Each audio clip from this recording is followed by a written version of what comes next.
بسم اللہ الرحمن الرحیم۔ السلام علیکم ورحمۃ اللہ وبرکاتہ۔ عزیز طلباء و طالبات، ہم نے کتاب دروس البلاغہ سے علم معانی مکمل کرنے کے بعد علم البیان شروع کیا تھا، جو صفحہ نمبر 7 پر موجود ہے۔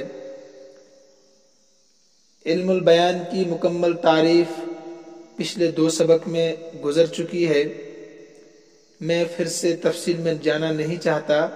دونوں سبق موجود ہے آپ کے پاس یوٹیوب چینل پر، آپ جا کر سن سکتے ہیں تاکہ اگلا سبق سمجھنے میں آسانی ہو۔ صفحہ نمبر 109 تک ہم نے مکمل پڑھ لیا تھا۔ آج ہم المبحث الثانی فی اقسام التشبیہ شروع کرنے جا رہے ہیں۔ المبحث یہ مصدر میمی یا اس میں ضرب بھی ہو سکتا ہے، اکثر اس کو مصدر میمی مانتے ہیں۔ اس کا ترجمہ ہوگا بحث کرنے کی جگہ، اس کی جماعت مباحث۔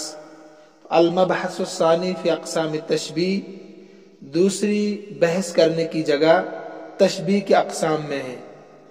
تشبیہ کی کتنی قسمیں ہیں ان کے متعلق آپ آج کے سبق میں پڑھیں گے۔ تشبیہ کی کتنی قسمیں ہیں وہی آج آپ پڑھنے جا رہے ہیں۔ بہت آسان ہے آج کا سبق، آپ کھلے ذہن سے سنیے۔ ينقسم التشبیہ باعتبار طرفیہ الى 4 اقسام۔ تشبیہ تقسیم ہوتی ہے طرفین کے اعتبار سے۔ میں نے بتایا تھا طرفین تھا، اصل میں یہ تثنیہ ہے، لیکن اضافت کی وجہ سے جہاں جمع کا نون حذف ہو جاتا ہے وہیں پر تثنیہ کا نون بھی حذف ہو جاتا ہے۔ طرفیہ ہی مضاف الیہ ہے یہاں پر، تو طرفین تھا اصل میں۔ تشبیہ تقسیم ہوتی ہے طرفین کے اعتبار سے، اور طرفین ہم نے ابھی پڑھا پیچھے کس کو کہتے ہیں، مشبہ اور مشبہ بہ کے اعتبار سے 4 قسموں کی طرف، الی 4 اقسام۔ مشبہ اور مشبہ بہ کے اعتبار سے تشبیہ کی 4 قسمیں آپ کے سامنے آئیں گی۔ نمبر 1، تشبیہ مفرد بمفرد، مفرد کی تشبیہ مفرد کے ساتھ۔ مشبہ بھی مفرد ہوگا اور مشبہ بہ بھی مفرد ہوگا، بہت آسان۔ مفرد کی تشبیہ مفرد کے ساتھ، مفرد بھی مشبہ اور مفرد بہ بھی مشبہ ہوگا۔ نحو ھذا الشیء کالمسک فی الرائحۃ، یہ چیز مشک کی طرح ہے خوشبو میں۔ ھذا الشیء، یہ چیز، کالمسک، مشک کی طرح ہے خوشبو میں۔ مشک اس کو کہتے ہیں ہرن کے اندر سے خوشبودار ایک چیز نکلتی ہے جس کا عطر وغیرہ بنایا جاتا ہے، اس کو مشک کہتے ہیں، بہترین خوشبو ہوتی ہے۔ اب دیکھیے مفرد ہونے کا مطلب کیا ہے، اس کی بہت ساری توجیہ کی گئی ہے۔ اس سے پہلے آپ نے اس فن میں کوئی کتاب نہیں پڑھی ہے، لہٰذا ہم وہاں نہیں جائیں گے۔ تو مفرد کا مطلب یہ سمجھیے آپ، ایک چیز کی تشبیہ ایک چیز کے ساتھ، واحد کی تشبیہ واحد کے ساتھ۔ یعنی ایک چیز آپ کے پاس، مثلا کوئی کپڑا آپ کے پاس ہے، اس میں سے خوشبو آ رہی ہے نا، رومال آپ کے پاس، اس میں خوشبو آ رہی ہے، آپ کہتے ہیں ھذا الشیء کالمسک، یہ جو ہے رومال میرے پاس یہ مشک کی طرح ہے۔ اب تشبیہ کس میں ہے، فی الرائحۃ، خوشبو میں۔ یعنی دونوں کی خوشبو برابر برابر سی ہے، اس رومال کی بھی اور جو اصل مشک ہوتا ہے عطر اس کی بھی۔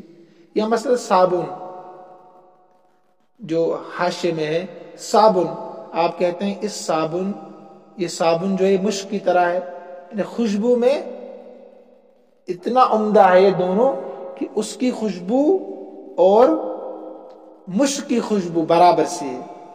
تو گویا کہ ایک صابن کی تشبیہ آپ دے رہے ہیں کس کے ساتھ، مشک کے ساتھ، تو ادھر بھی واحد ادھر بھی واحد، ہے نا، آسان۔ آگے دیکھیے، وَتَشْبِيهُ مُرَكَّبٍ بِمُرَكَّبٍ، مرکب کی تشبیہ مرکب کے ساتھ، مرکب کی تشبیہ مرکب کے ساتھ. مرکب اس کو کہتے ہیں جو 2 یا 3 یا 4 چیزوں سے مل کر بنے. یعنی جو مشبہ ہوگا وہ 2 یا 3 چیزوں سے مل کر بنا ہوگا، اور جو مشبہ بھی ہوگا وہ بھی 2 3 4 چیزوں سے مل کر بنا ہوگا. تو مشبہ بھی مرکب ہوگا اور مشبہ بھی مرکب ہوگا. ٹھیک ہے. بِأَن يَكُونَ كُلٌّ مِّنَ الْمُشَبَّهِ وَالْمُشَبَّهِ بِهِ هَيْئَةً حَاصِلَةً مِّنْ عِدَّةِ أُمُورٍ كَقَوْلِ بَشَّارٍ.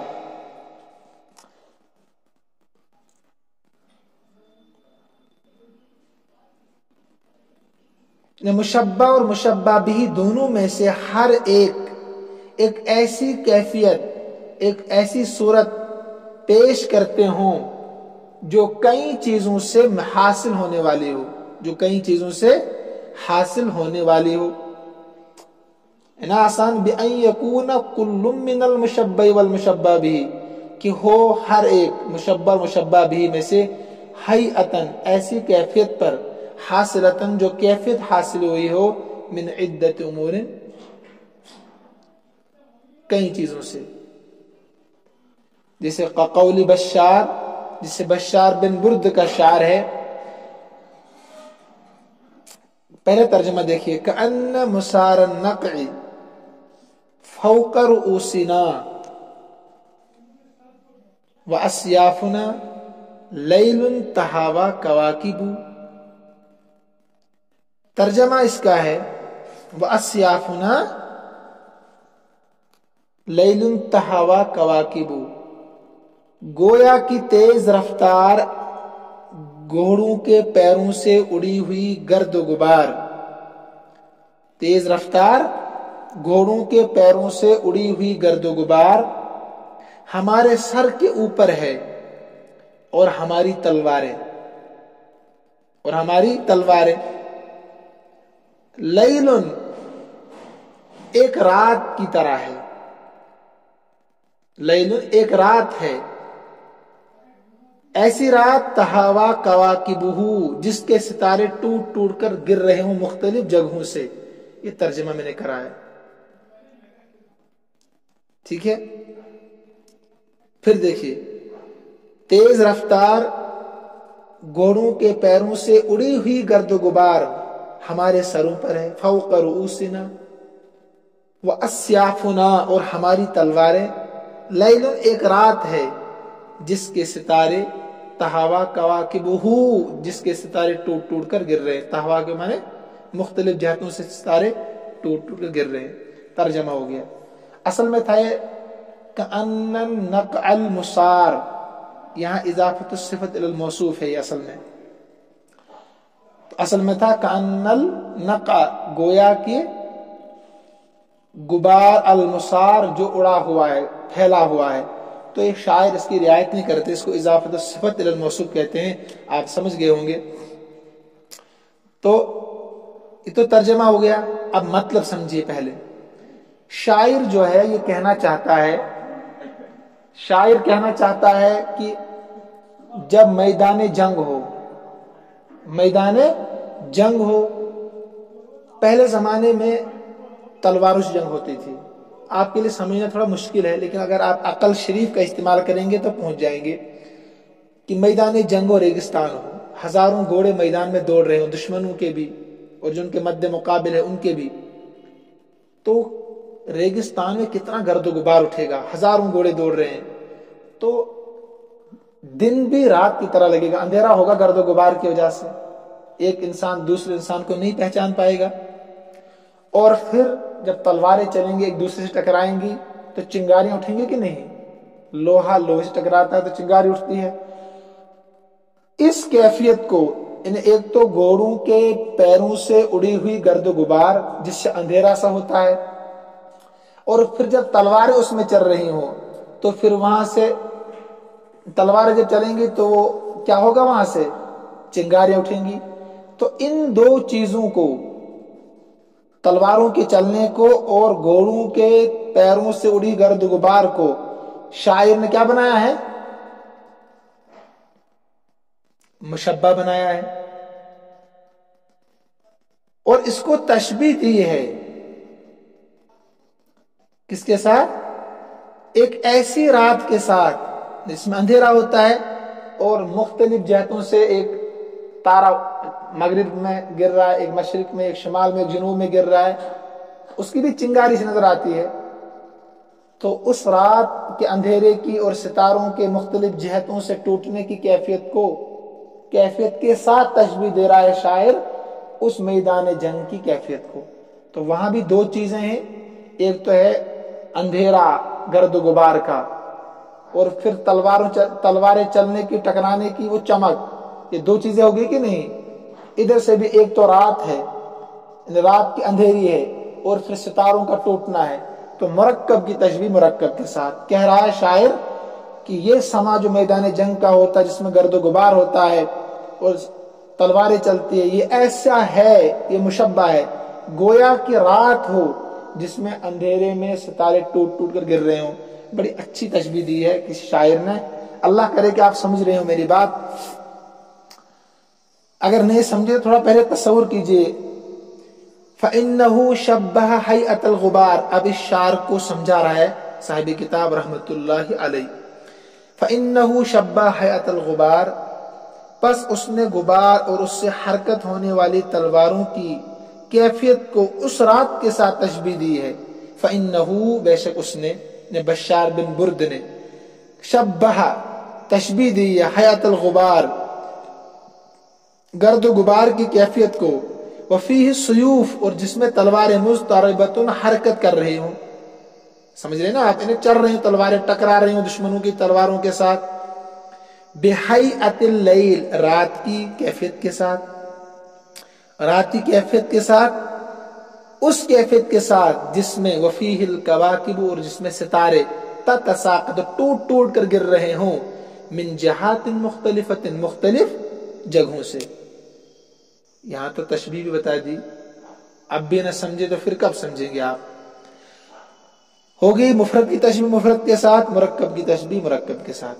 نمبر 3 پر آئیے، صفحہ نمبر 110 پر. وَتَشْبِيهُ مُفْرَدٍ بِمُرَكَّبٍ. مفرد کی تشبیہ مرکب کے ساتھ. انہیں مشبہ تو مفرد ہوگا اور مشبہ بھی مرکب ہوگا.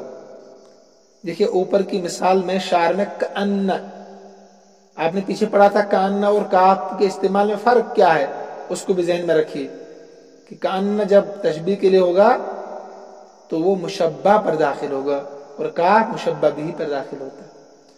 یہ ضمنی بات میں نے بتا دی آپ کو. مفرد کی تشبیہ مرکب کے ساتھ. پہلے سمجھے کہ کرنے کے جا رہے ہیں. مشبہ مفرد ہوگا اور مشبہ بھی مرکب ہوگا. ٹھیک ہے. اب شقیق کس کو کہتے ہیں؟ شقیق کہتے ہیں ایک پھول ہوتا ہے سرخ رنگ کا جس کو اردو میں گل لالا کہتے ہیں. شقیق عربی میں کہتے ہیں، گل لالا اردو میں کہتے ہیں اس کو. یہ سرخ رنگ کا پھول ہوتا ہے، اس کی ٹہنیاں سبز رنگ کی ہوتی ہے، ٹہنیاں سبز رنگ کی اور پھول سرخ رنگ کا ہوتا ہے. اس کے بعد اس میں ایک لفظ یاقوت ہے نا، یاقوتیت. یاقوت سرخ رنگ کا ایک ہیرا ہوتا ہے، سرخ رنگ کا ہیرا. زبرجد کس کو کہتے ہیں؟ ہرے رنگ کے ہیرے کا نام ہے، ہرے رنگ کے. ٹھیک ہے. 3 چیزیں آپ کو سمجھنی اس میں.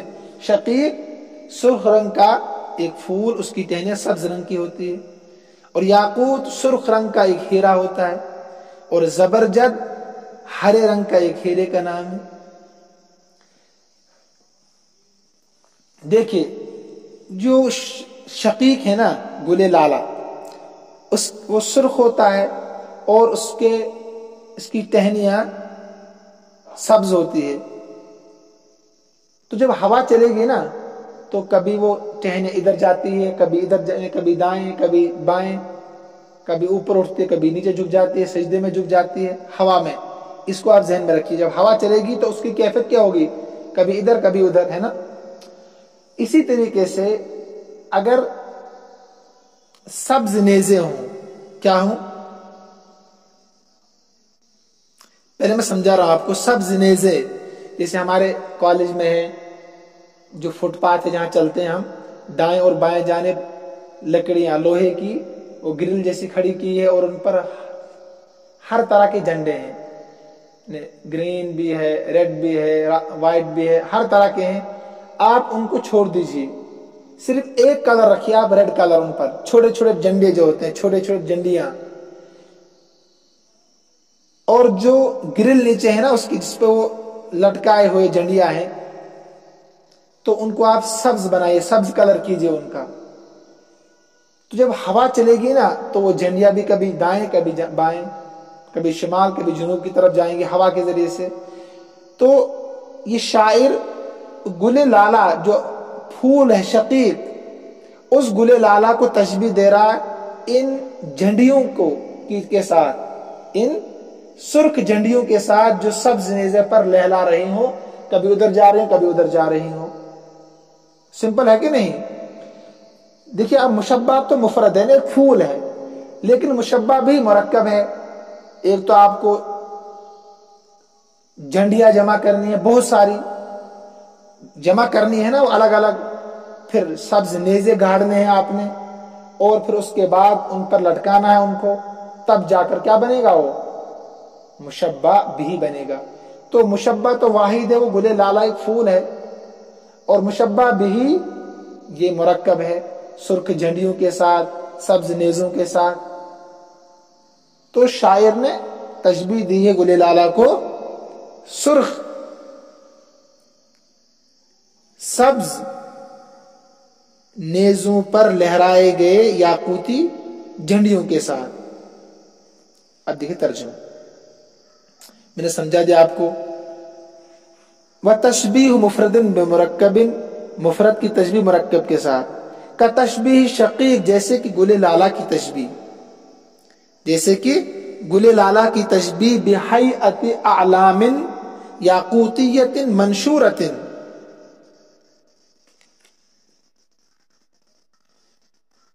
جیسے کہ گل لالا کی تشبیہ یاقوتی سرخ جھنڈیوں کی حیت سے، یاقوتی سرخ جھنڈیوں کی کیفیت کے ساتھ. ٹھیک ہے، اعلام کے معنی جھنڈی ہے، یاقوتی اتنے یاقوتی بتایا بھی آپ کو. جو زبرجدی انہیں سبز نیزوں پر لہلا رہی ہوں، منشورت جو لہلا رہی ہوں، علی رماح زبرجدیت سبز نیزوں پر. یہاں سبز کیجئے زبرجد کا، لیکن ذہن میں رکھیے کس کو کہتے ہیں. سبز رماح کے معنی نیزوں، جو لہلا رہی ہوں، منشورت لہلا رہی ہوں سبز نیزوں پر، سبز نیزوں پر. اس کیفیت کو آپ ذہن میں بٹھائیے، پھر آپ سمجھ جائیں گے. نمبر 4 صفحہ نمبر 111 پر وَتَشْبِيهُ مُرَكَّبٍ بِمُفْرَدٍ، مرکب کی تشبیہ مرکب کے ساتھ. نمبر 3 کے بالکل برعکس الٹا، وہاں تھی مفرد کی تشبیہ مرکب کے ساتھ، یہاں مرکب کی تشبیہ مفرد کے ساتھ ہے. نحو قولہ، جیسے کہ اس کا قول، یا صاحبی تقصی نظریکما.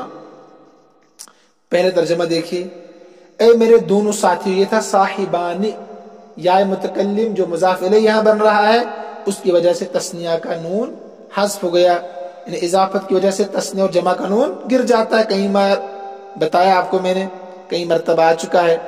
تو یا صاحبی، اے میرے دونوں ساتھیوں، تقصی نظریکما، تم دونوں غور سے دیکھو. تقصی کے معنی غور سے دیکھنا، تم دونوں غور سے دیکھو. تریا، تم دیکھو گے، وجوہ الارض، زمین کے چہرے کو. کیف تتصور، اصل دی تتصور، کیف تصور، وہ کیسے رنگ بدلتی ہے، وہ کیسے رنگت بدلتی ہے. یہ شعر محل استشہاد نہیں ہے، ہمارا محل استشہاد دوسرا والا مصرع ہے. تریا نہارا مشمسا قد شابہ زہر الربا فکأنما ہو مقمر. یہ محل استشہاد میں، اس میں آپ کو سمجھنا ہے کہ مرکب کی تشبیہ مفرد کے ساتھ کیسے ہے. میں سمجھاتا ہوں. نہارن مشمسن کہتے ہیں روشن دن کو، جس میں دھوپ کھل کھلا رہی ہو. شابہ کے معنی مل جانا، زہر کے معنی پھول، ربا کے معنی ٹیلا، مقمر کے معنی چاندنی رات. ٹھیک ہے، الفاظ آگے آپ کے سامنے. شاعر مرکب کی تشبیہ دے رہا ہے مفرد کے ساتھ. اب مرکب کیسے؟ دیکھیے، جو لوگ پہاڑ پر گھومنے کبھی گئے ہوں ان کے لیے آسان سمجھنا ہے. کچھ درخت ایسے ہوتے ہیں ان کے پتے بالکل سیاہ ہوتے ہیں، کالے کالے. جیسے ہم گئے تھے مرتبہ پہلگام، وہاں بھی وہ درخت تھے، میرے ذہن میں ان کو کیا بولتے ہیں کشمیری میں، اردو میں، لیکن وہ درخت ہوتے ہیں، ان کے پتے بالکل سیاہ ہوتے ہیں، لمبے لمبے ہوتے ہیں وہ. ٹھیک ہے،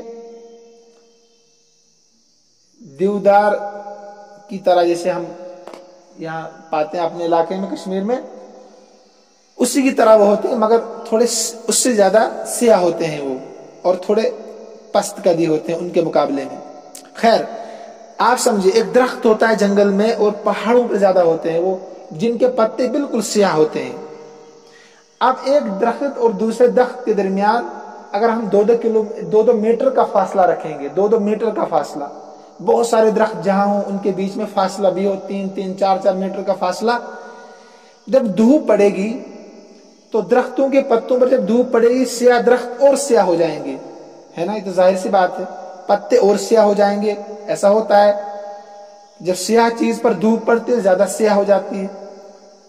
اور جو بیچ میں ہے نا خالی جگہ، تو درختوں کے سائے کی وجہ سے وہاں گویا کہ اندھیرا سا تھا نا، جب دھوپ پڑے گی گویا کہ اب وہاں روشنی سی آ گئی.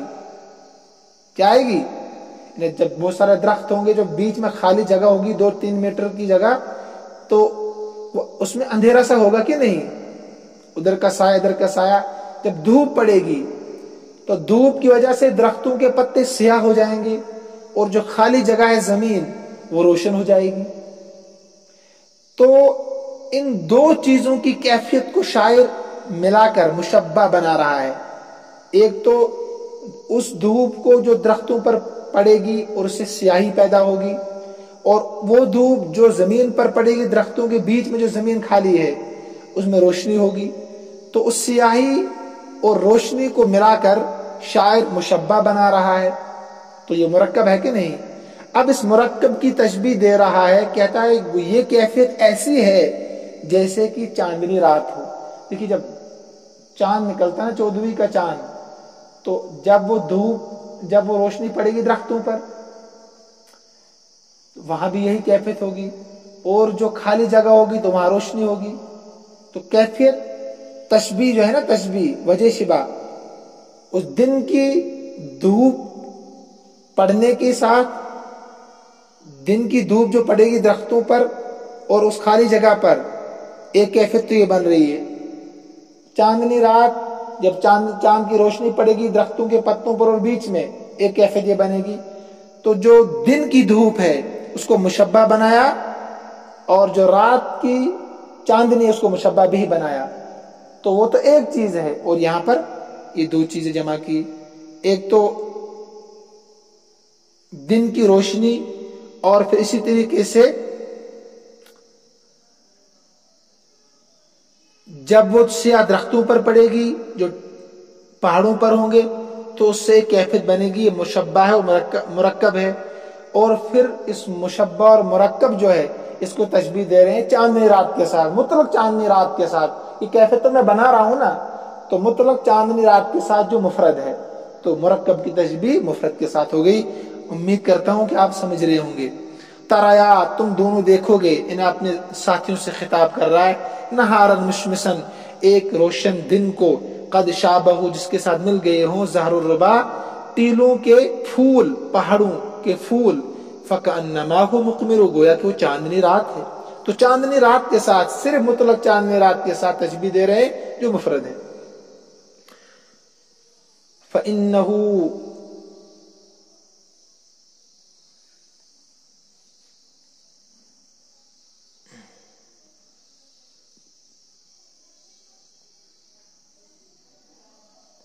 فإنه شبہ حیئۃ النہار المشمس، شاعر نے تشبیہ دی ہے روشن دن کی کیفیت کو، الذی اختلط به ازہار الربوات، اس کے ساتھ، الذی اختلطت به، جس کے ساتھ مل گئے ہوں، ازہار الربوات، ٹیلوں کے پھول.